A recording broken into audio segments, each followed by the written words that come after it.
Hi, I'm Peggy Berryhill, and today we are with Zane Karkowski at the B Bryan Preserve in Point Arena. This is a preserve for hoofed African animals, and we're going to talk to Zane about his role here as one of the main keepers.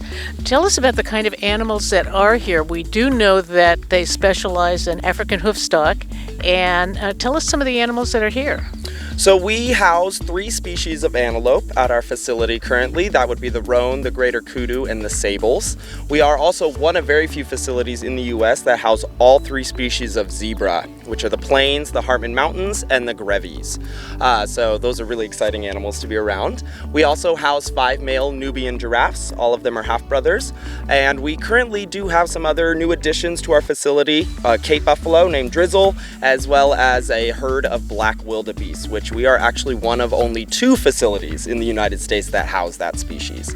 With that said, though, the wildebeest and the Cape buffalo are not part of our tours at this time. They are still acclimating to their new home, so we want to give them that opportunity to adjust before we start showing people to them, so that way they don't overreact too much. And I imagine that of the animals you talked about there, the roan antelopes, the giraffes, and the zebras, that the giraffes might be the stars here. Oh yes, they are. People come here to see our giraffes. We just take everybody else out to see the rest of the animals so that they get a better understanding about what we do as a facility and about how amazing these creatures really are. And to see them up close and personal is quite an experience for most people. But yes, everybody does come to get a kiss by a giraffe, or at least feed them. Well, I have been lucky enough to experience the feeding and the kissing of the giraffes. It's something I always wanted to do, and I love it. And it is amazing when this huge, beautiful face comes down. Oh, yes. And their eyelashes are so they gorgeous. Have the most gorgeous eyelashes. Everybody wishes they had them. It's like a thing. Yeah. Well, we understand that there's a very special day coming up, World Giraffe Day. Can you tell us about that? Of course, I'd be happy to. So on June 22nd is the official World Giraffe Day. It's a day to celebrate giraffes and to get out the news and the information out there to the public about what they're going through in the wild right now, and how we can all help them out there in their wild habitats. And so we will be celebrating it on the 23rd, on Sunday, a day late, but still part of the weekend, so that works out.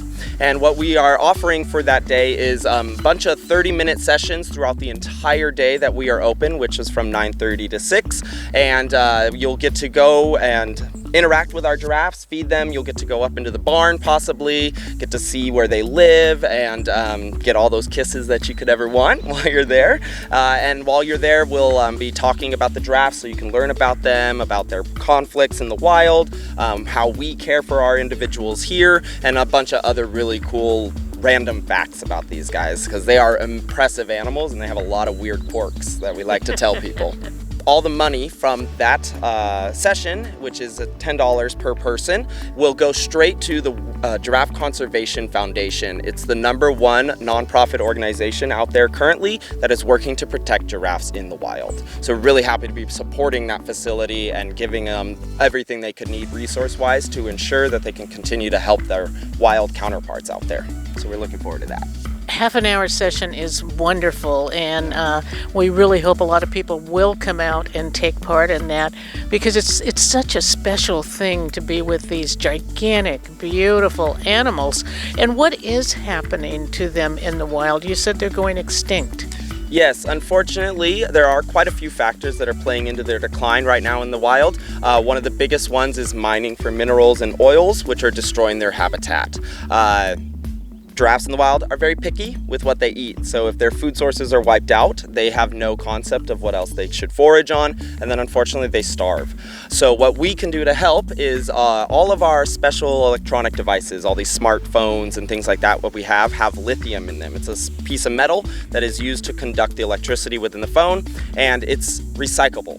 Right now, they're mining for more of it in Africa. So if we can recycle all of these devices, it mitigates our need to be out there destroying the habitat. And not only is that hurting the giraffes, but it hurts all the animals out there. Gorillas, elephants, everything you could ever think of is being affected by these mining operations. So by recycling these phones, we can help mitigate our need to be out there and do it again, because a single piece of lithium can last indefinitely. So there's really no need to keep mining more of it. There are stations popping up all over the world right now in front of zoological facilities, at shopping centers and malls and places like that, where you can drop off all your old phones so that they get recycled for those special metals within them, so that we can help these animals out. Now, that's a great tip, because we do want to have these animals continue. Well, before we say goodbye to Zane and the B Bryan Preserve here in Point Arena, I have a question. You said you have 5 giraffes. Yes.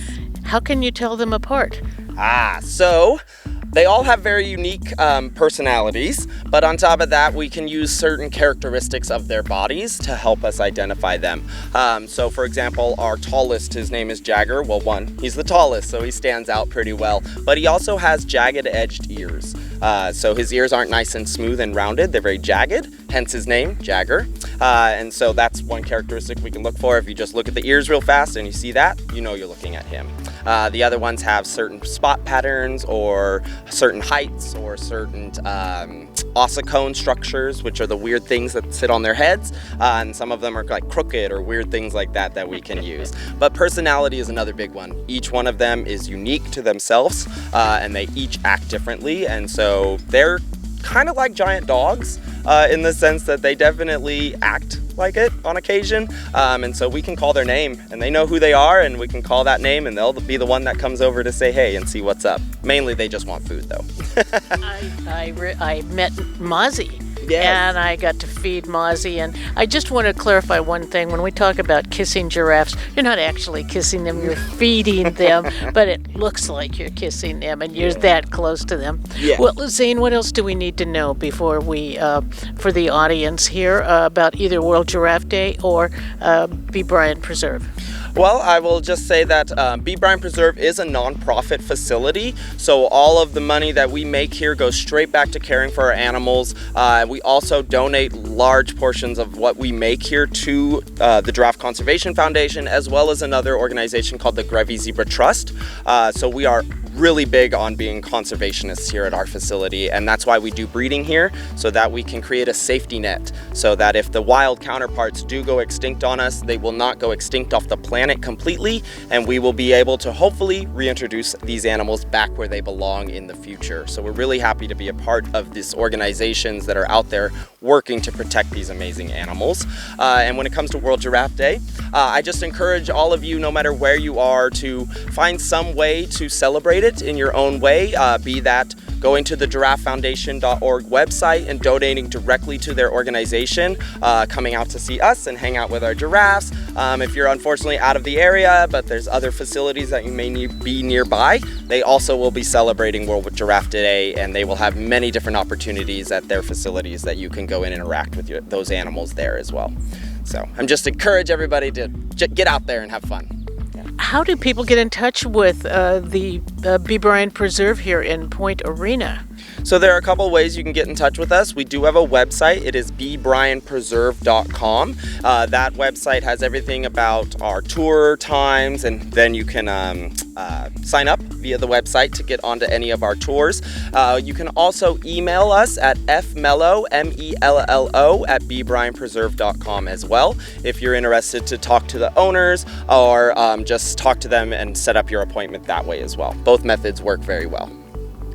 And one last thing, I just want to remind people about the special tours on June 23rd. They are half-an-hour tours and focusing on the giraffes, but there are many other animals to hear, and the tours generally take about an hour and a half.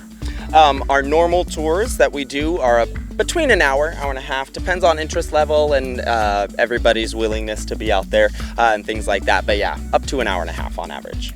Thank you so much, Zane. And for KGUA, Leigh Anne Lindsey and Peggy Berryhill right here today at B Bryan Preserve. Thank you.